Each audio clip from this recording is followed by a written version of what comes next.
Hello guys, magga-garden tour ako dito sa yard namin.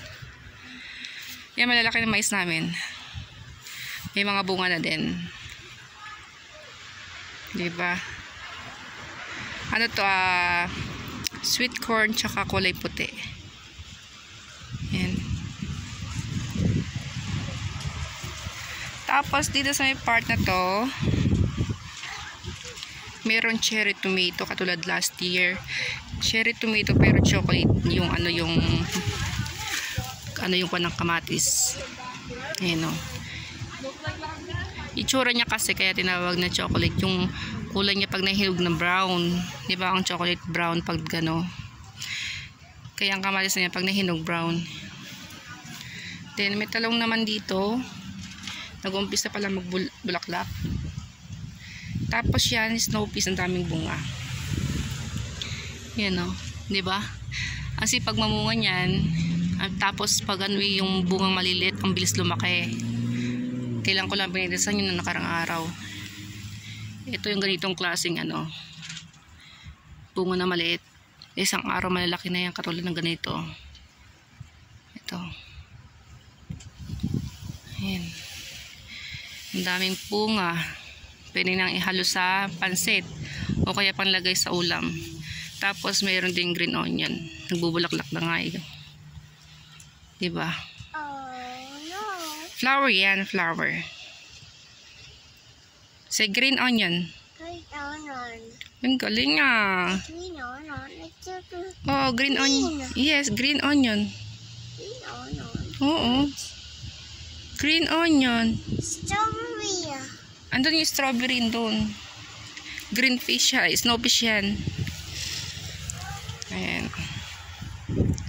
Tapos may strawberry din dito. Ayan, maliliit pa lang. Ayan. Tapos, ayan, snow fish. Green beans. Ang liliit pero may bunga na. Diba? Hindi nakalaki. Hindi nakalaki puno. Tapos ang daming bunga. Ayan ho. Bunga niya. Diba? Ba't mo pinitas yung bulaklak? Ayan.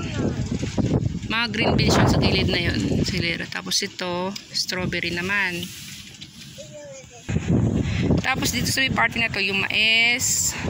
Tapos ito may mga celery yan. Yung diretso na yan hanggang dun. Yung hilera na yan. Celery.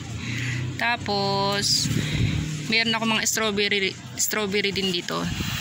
Yan ko iba rito sa may mga galon. Meron din sa sako. Yan. Yan mga strawberry yan. Tapos may green pepper. Yan, may siling pula. Ayan, siling pula yan. Ewan ko kung makakabot bago mag-winter. Tapos ito kamatis na malalaki. Roman tomato. Ito. Hindi pa hinog. Tapos ito, strawberry din. Tanglad o lemongrass. Tapos meron ding doon, mga strawberry, talong, may green beans din. Kalabasa din doon, talong. Ayan, kamatis. Ito, ang tawag ito, strawberry, yun na sa timba. Ayan, strawberry yan sa timba. Tapos ito strawberry, nagbubulaklak na. Patatas yan, mga nasa sako. Patatas. Marami strawberry dyan sa may mga galon-galon yan. Lahat ng mga nasa galon, makikita nyo sa galon, sako, ganyan. Mga strawberry yan. Tapos may sitaw. Yung iba ka nagkamatayan yung mga sitaw. Ewan ko bakit. Kasi nung nakarang buwan, ulan-ulan. Tapos ang lamig. Tapos biglang araw. Yun. Parang hindi nga nakayanan yung klima. Tapos yung bawang, hinarvest ko. So iniwan ko lang dyan para matuyo. Patutuyuin ko lang. Ayan. Diba? Sarap sa pakiramdam. Nakakatuwa.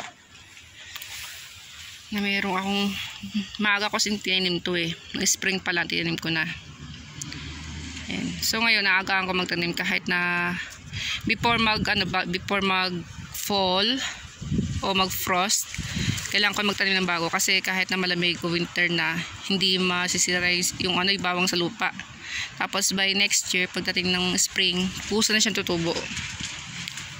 Ayan, si Mayumin dun. Diba? So, malaking bawang. Yung iba pinamigay ko kahapon kasi may umorder sa akin lumpia. Marami siyang in-order, tapos binigyan ko na rin. Panggamit nila. Organic to. Organic ng bawang.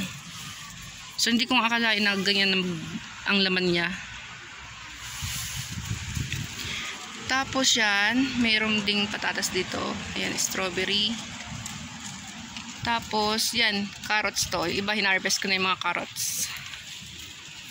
Naglalabasan yung mga laman. Ayan o. Yan o, diba? Hinarvest ko na iba eh. Hinalo ko sa may lumpia. Ayan o. Tapos ito, strawberry ulit to mga to. Daming bulaklak.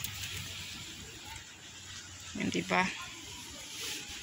Daming strawberry. Daming bulaklak. So, wag lang sana kunahan ng mga hayop. Maraming squirrel kasi dito. Ayan.